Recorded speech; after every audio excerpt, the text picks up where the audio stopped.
आम घर को एयर फ्रायर आसिला रे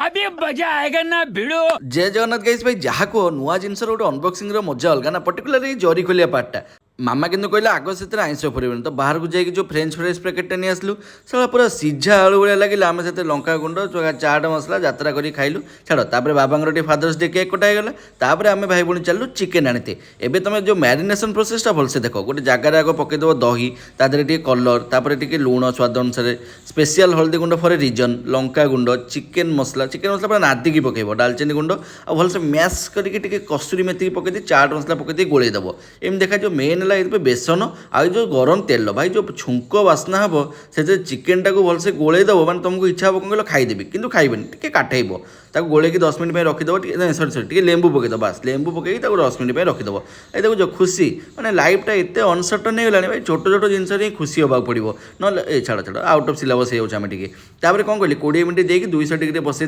10 मिनट पर खोल देखिए पूरा ये देखा हो तेल फल मारद उल्टा पुल्टा करद पुणी इच्छा हम खाइबा खाइबनी काटेब ना आउ रखागला 20 मिनट पर से यही बाहर पुणी आगे आगे चाखणा नहीं चलला भाई पचे पचे माल नहीं चलला आम भिड़ा भिड़ी आरंभ है रो तुमको भलसे देखा कह ना पुणी सस्ता ब्लगर देख पुदीना चटनी से पूरा रेडी होगा एवं आम जो रिएक्शनटा शुण मैंने प्रॉपर चिकन टिक्का टेस्ट होती रेस्टोरेंट फेल तितली केमती लगुच फुल बोबाल